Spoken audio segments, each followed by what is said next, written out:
ನಮ್ಮ ಬಿಜಾಪುರಕ್ಕೆ ಎಷ್ಟೋ ವರ್ಷಗಳ ಕಾಲ ಮಳೆನೇ ಆಗಿರ್ಲಿಲ್ಲ. ಆಗ ಮುಸ್ಲಿಂ ಮನೆತನದ ಆಳ್ವಿಕೆ ಇತ್ತು. ಶ್ಯಾಮಘನ ಅಂತ ಒಬ್ಬ ದಿವಾನ ಇದ್ದವು. ನಮಸ್ಕಾರ ರೀ ಎಲ್ಲ ಪ್ರೀತಿ ಮಂದಿಗೆ. ಮೊದಲೇದಾಗಿ ಕನ್ನಡಿಗ ವಿನಾಯಕ್ ಬ್ಲಾಗ್ ಚಾನಲ್ಗೆ ಹಾರ್ದಿಕ ಸ್ವಾಗತ ರೀ. ಇನ್ನು ಕನ್ನಡಿಗ ವಿನಾಯಕ್ ಬ್ಲಾಗ್ ಚಾನಲ್ಗೆ ಯಾರ್ಯಾರು ಸಬ್ಸ್ಕ್ರೈಬ್ ಆಗಿಲ್ಲ ದಯವಿಟ್ಟು ಸಬ್ಸ್ಕ್ರೈಬ್ ಆಗಿರಿ, ಲೈಕ್ ಮಾಡಿರಿ, ಶೇರ್ ಮಾಡಿರಿ, ಕಾಮೆಂಟ್ ಮಾಡಿರಿ. ನಿಮ್ಮ ಆಶೀರ್ವಾದ ಭಾಳ ಮುಖ್ಯ ಅದ ರೀ ನನಗೆ. ಅದೇ ರೀತಿ ಇವತ್ತು ಎಲ್ಲಿದ್ದೀನಪ್ಪ ಅಂತಂದ್ರೆ ವಿಜಯಪುರದ ದಿವಟಗಿರಿ ಗಲ್ಲಿಯಲ್ಲಿರುವಂಥ ಶ್ರೀ ಗುರು ರಾಘವೇಂದ್ರ ಸ್ವಾಮಿಗಳ ಮಠದಲ್ಲಿದ್ದೀನಿ ರೀ. ಇವತ್ತೇನದಲ್ಲ ವಿಶೇಷವಾಗಿ ಗೋವರ್ಧನ ಗಿರಿಯ ಪೂಜಾ ನಿಮಿತ್ತ ವಿಶೇಷವಾಗಿ ಪಂಡಿತರಾದಂತಹ ನರಹರಿ ಆಚಾರ್ಯ ಜೋಶಿ ಮುತ್ತಗಿಯವರು ತಮ್ಮ ಪ್ರವಚನದ ಮೂಲಕ ಗೋವರ್ಧನ ಗಿರಿಯ ಮಹತ್ವವನ್ನು ತಿಳಿಸಲಿದ್ದಾರೆ. ಎಲ್ಲರೂ ನೋಡಿ ಆನಂದಿಸಿ.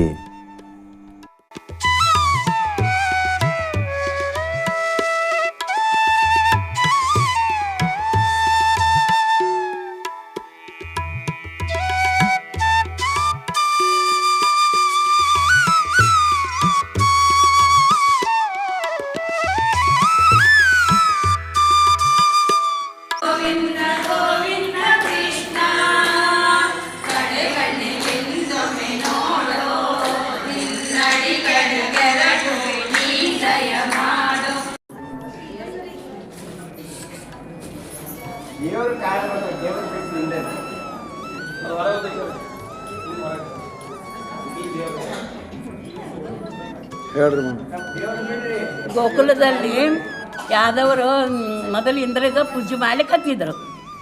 ಆಮೇಲೆ ಹಿಂದಾಗಡೆ ಕೃಷ್ಣ ಬಂದು ಇಂದ್ರ ಪೂಜೆ ಬೇಡ ಗೋವರ್ಧನಗಿರಿಗೆ ಮಾಡಬೇಕಂತ ಕೃಷ್ಣ ಹೇಳ್ದ. ಆಮೇಲೆ ಎಲ್ಲರೂ ಇದು ಮಾಡಿದರು. ಇಂದ್ರಗ ಸಿಟ್ಟು ಬಂದು ಮಳೆಗರ್ದ 7 ದಿವಸ. ಆಮೇಲೆ ಕೃಷ್ಣ ಏನು ಮಾಡ್ದ, ಎಡಗೈಲಿ ಕಿರುಳು ಬಳಿಯಿಂದ ಗೋವರ್ಧನಗಿರಿ ಎತ್ತಿ ಇಡೀ ಬ್ರಹ್ಮಾಂಡ ಮಂದಿ ಎಲ್ಲ ಕಾಪಾಡ. ಅದರ ಸಲುವಾಗಿ ಗೋವರ್ಧನಗಿರಿ ಮಾಡ್ಲಿಕ್ಕೆ ಪೂಜೆ. ಇದು ಭಾದ್ರಪದ ಮಾಸಗಳು 12 ದಿನ ಗೋವರ್ಧನಗಿರಿ ಮಾಡಿ ಪೂಜೆ ಮಾಡ್ತೀವಿ, ಕೃಷ್ಣಗೆ ಅರ್ಪಣೆ ಮಾಡ್ತೀವಿ.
ಹೆಂಡತೇನಾದ್ರೂ ತವ್ರ ಮನೆಗೆ ಹೋಗ್ತಾಳ ಅಂದ್ರೆ ಗಂಡ ಏನಾದ್ರೂ ಬ್ಯಾನರ್ ಮಾಡಿ ಸಾಕ್ತಾನೆ, ನನ್ನ ಹೆಂಡತಿ ತವ್ರ ಮನೆಗೆ ಹೊಂಟಾಳ ಅಂತ.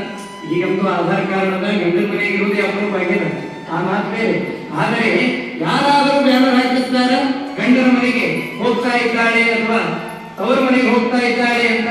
ಹಾಗೆ ಅಗ್ನಿ ತನ್ನ ಹುಟ್ಟೂರಿಗೆ ತಾನು ಹೋದಾಗ, ತನ್ನ ತವರ ಮನೆಗೆ ತಾನು ಹೋದಾಗ ಕೃಷ್ಣನ ಮಹಿಮೆ ಏನು ಇದರಲ್ಲಿ ಅಂತ ಕೇಳ್ತಾರೆ.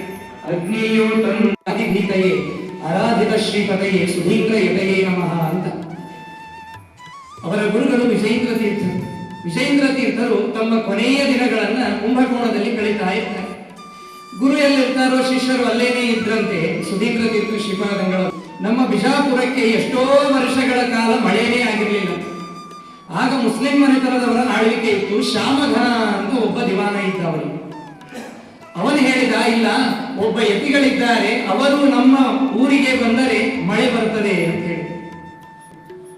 ಸರಿ, ಇವರೆಲ್ಲ ನಂಬಲಿಲ್ಲ ಮೊದಲಿಗೆ. ಆ ಸಂದರ್ಭದಲ್ಲಿ ಮತ್ತೆ ಕರೆದುಕೊಂಡು ಕುಂಭಕೋಣಕ್ಕೆ ಹೋದಂತೆ ಶ್ಯಾಮಘನ ಅಲ್ಲಿರುವ ವಿಜೇಂದ್ರ ತೀರ್ಥ ಶ್ರೀಪಾದಂಗಳವರಿಗೆ ಹೇಳಿದರಂತೆ, ಭಕ್ತಾನಾಂ ಮಾನಸಾಂಭೋಜ ಭಾನವೇ ಕಾಮಧೇನವೇ ನಮತಾಂ ಕಲ್ಪತರವೇ ಜೈಂದ್ರ ಗುರವೇ ನಮಃ. 64 ವಿದ್ಯೆಗಳಲ್ಲಿ ಪರಿಣಿತರಾಗಿ 107 ಗ್ರಂಥಗಳನ್ನ ಬರೆದು ಸುಮಾರು 300ಕ್ಕೂ ಅಧಿಕ ಮೂರ್ತಿಗಳನ್ನ ಕೈಯಲ್ಲಿ ಕೆತ್ತಿದ ಮಹಾನುಭಾವರು ವಿಜೇಂದ್ರ ತೀರ್ಥ ಶ್ರೀಪಾದಂಗಳವರು. ಅಂತಹ ವಿಜೇಂದ್ರರು ನಮ್ಮೂರಿಗೆ ಬಂದರೆ ಮಳೆ ಬರ್ತದೆ ಅಂತ ಹೋದ ವಿಜೇಂದ್ರರಂತಾರೆ, ನಾವು ಬರೋದಿಲ್ಲ, ನಮ್ಮ ಶಿಷ್ಯರನ್ನ ಕರ್ಕೊಂಡು ಹೋಗ್ರಿ. ಆಗ ತಾನೇ ಹೊಸದಾಗಿ ಆಶ್ರಮ.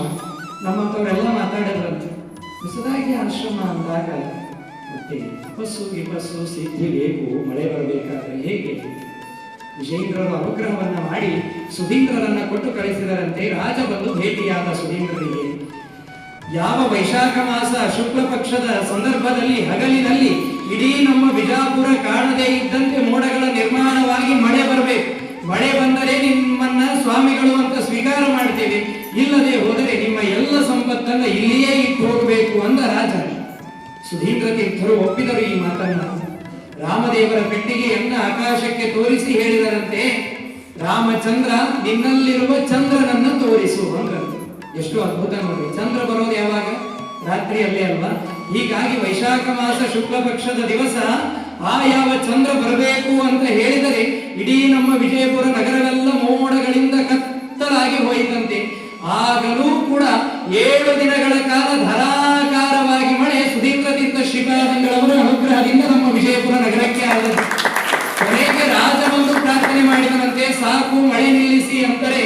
ಅದೇ ರಾಮನನ್ನ ಮೇಲಕ್ಕೆ ಎತ್ತಿ ಹೇಳಿದರಂತೆ, ರಾಮ ನೀನು ಯಾವ ವಂಶದಲ್ಲಿ ಬಂದಿದ್ದೀಯಾ ಆ ವಂಶದವನನ್ನ ನನಗೆ ತೋರಿಸು, ಅಂದರೆ ಸೂರ್ಯ ವಂಶವನ್ನ ತೋರಿಸು.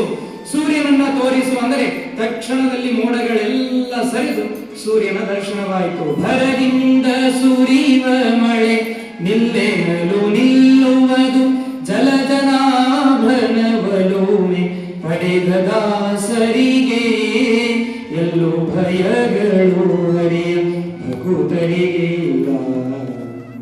ಅವತ್ತಿನಿಂದ ನಮ್ಮ ಸುಧೀಂದ್ರ ಸ್ವಾಮಿಗಳು ಹೇಳಿದರಂತೆ, ನಿನ್ನ ಹೆಸರು ಶ್ಯಾಮ ಘನ ಅಲ್ಲಪ್ಪ, ಘನಶ್ಯಾಮ ಅಂತ ಇಟ್ಕೋ ಅಂತ ಹೇಳಿದರು.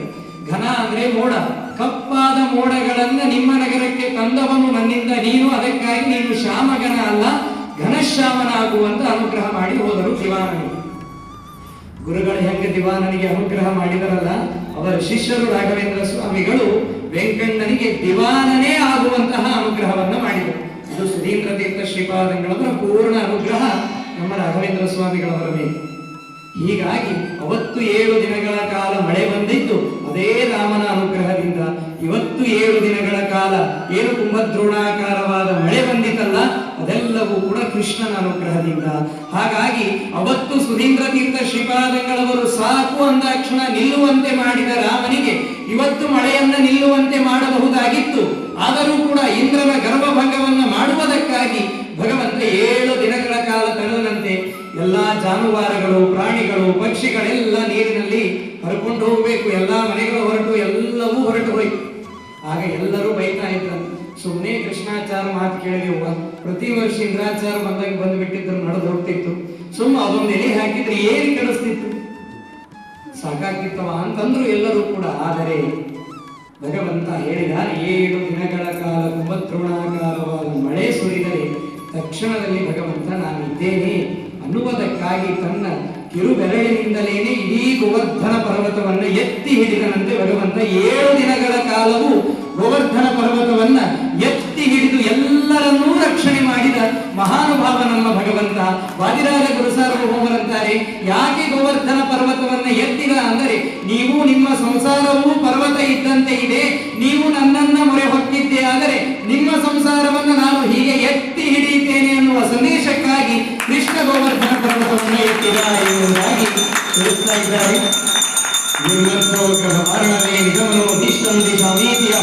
सम्यक् ज्ञापयितुं करेण विलसन् मन्दानमन्येन रम्यं दाम तदं महेश्वरगत ग्रामश्रियो लङ्कृतिः कर्मरलीश्वर भक्तिबन्धनवशः पितरोस्तु कृष्णप्रभुः ಅಂತ ಹೇಳಿದಂತೆ ಶ್ರೀಕೃಷ್ಣ ಪರಮಾತ್ಮ ಗೋವರ್ಧನ ಪರ್ವತವನ್ನೇ ಎತ್ತಿದ್ದಾನೆ.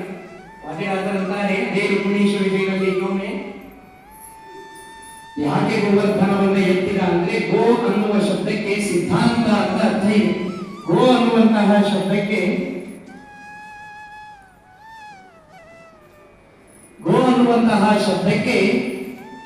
ಶಾಸ್ತ್ರ ಅಂತ ಅರ್ಥ ಇದೆ. ಯಾರು ನನ್ನಲ್ಲಿ ಶಾಸ್ತ್ರವನ್ನ ತಿಳಿಯಬೇಕು, ನನ್ನ ಶಾಸ್ತ್ರವನ್ನ ತಿಳಿಯಬೇಕು ಅಂತ ಯಾರು ಬರ್ತೀರೋ ನಿಮ್ಮನ್ನ ಗೋವರ್ಧನದಂತೆ ಎತ್ತಿ ಹಿಡಿಯುತ್ತೇನೆ ಅಂತ ಭಗವಂತ ತೋರಿಸಿಕೊಟ್ಟ. ಹಾಗಾದರೆ ಗೋವರ್ಧನ ಪರ್ವತವನ್ನು ಎತ್ತಬೇಕಾದರೆ ದೇವರು ಕಿರುಬೆರಳನ್ನು ಯಾಕೆ ಯೂಸ್ ಮಾಡಿ? ಸಾಮಾನ್ಯ ನಾವು ಕಿರುಬೆರಳು ಎದಕ್ಕೂ ಯೂಸ್ ಮಾಡಲ್ಲ. ಪ್ರೈಮರಿಗೆ ಲಾಸ್ಟ್ ಅದು ಕಿರುಬೆರಳು, ಮುಂದೆ ಬರೋದೇ ಇಲ್ಲ. ಆದರೂ ಕೂಡ ದೇವರು ಕಿರುಬೆರಳನ್ನು ಯಾಕೆ ಯೂಸ್ ಮಾಡಿದ? ಮಧ್ಯರಾಜರಂತಾರೆ, ಹಿಂದೊಮ್ಮೆ ರಾಮಾವತಾರದ ಸಂದರ್ಭದಲ್ಲಿ ಸಂಜೀವಿನಿ ಪರ್ವತವನ್ನ ಆ ಹನುಮಂತ ದೇವರು ತರಬೇಕಾದರೆ ಅಂಗೈಯಲ್ಲಿ ಎತ್ತು ತಂದಿರಲ್ಲ, ಹಾಗೆ ನಾವು ಗೋವರ್ಧನವನ್ನ ಅಂಗೈಯಲ್ಲಿ ಎತ್ತಿ ಹಿಡಿದರೆ ಆ ವಾಯುದೇವ ನಾನು ಇಬ್ಬರೂ ಸಮಾನರು ಅನ್ನುವ ಬುದ್ಧಿ ಬರೋದು ಬೇಡ. ಆ ವಾಯುದೇವ ಜೀವೋತ್ತಮನಾದರೂ ಆ ವಾಯುದೇವನಿಗಿಂತಲೂ ಸರ್ವೋತ್ತಮ ನಾನು ಅನ್ನುವುದನ್ನು ತಿಳಿಸಲಿಕ್ಕಾಗಿ ಬರುವಂತ ಗೋವರ್ಧನವನ್ನ ಕಿರುಬೆರಳಿನಲ್ಲಿ ಎತ್ತಿದ. ಇದು ಒಂದು ಅರ್ಥ.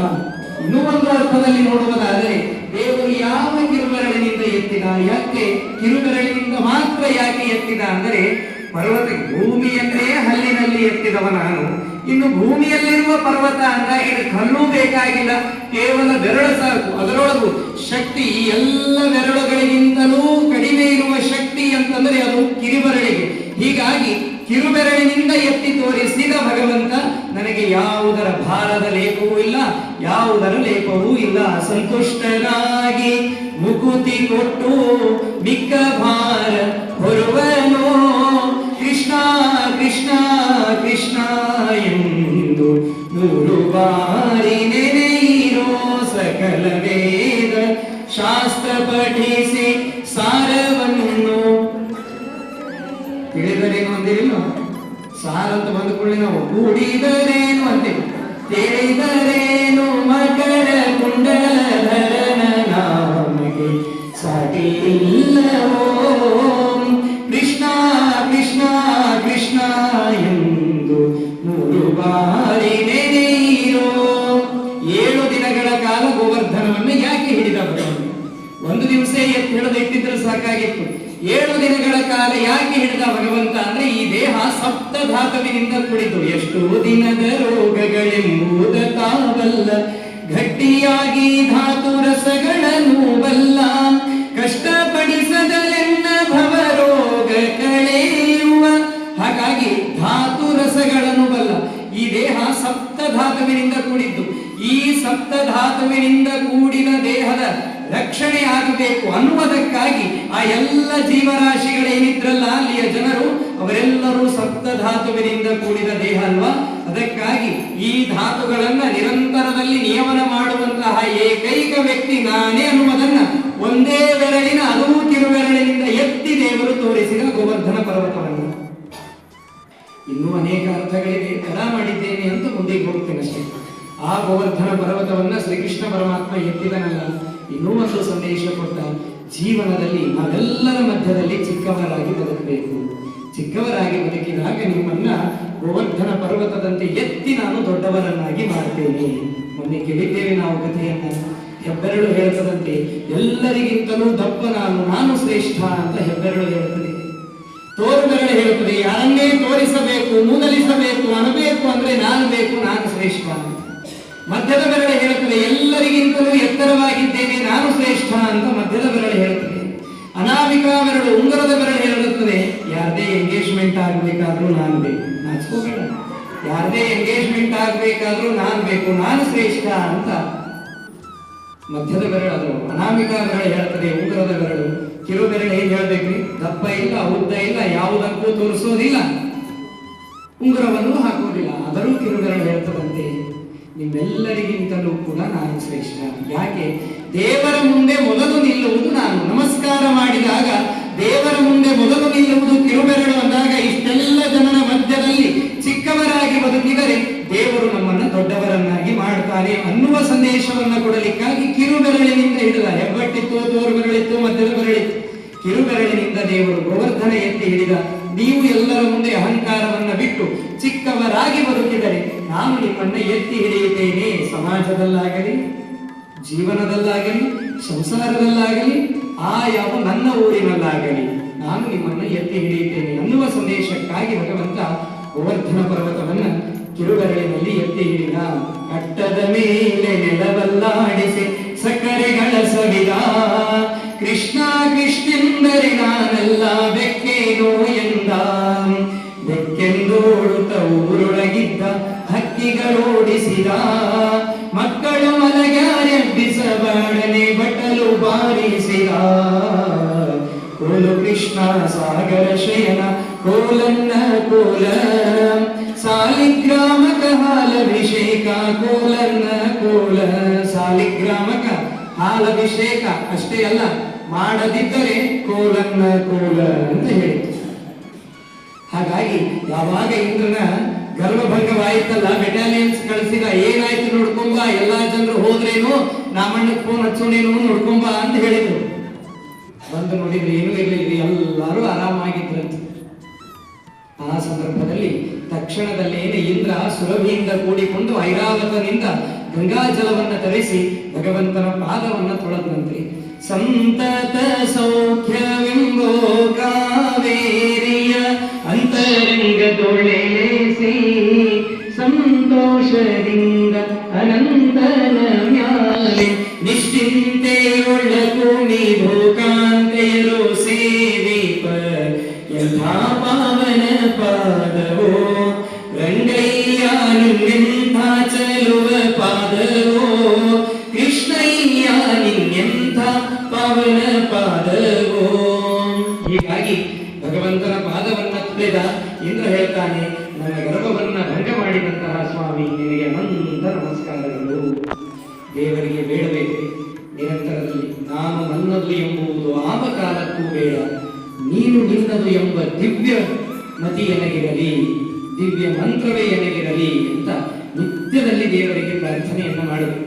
ಯಾವತ್ತಿಗೂ ಇದು ಯಾವ ವಸ್ತುವು ನನ್ನದಲ್ಲ ಅಂತ ಆ ಬುದ್ಧಿಯನ್ನು ದೇವರು ನಮ್ಮಲ್ಲಿ ಹಾಕಬೇಕು.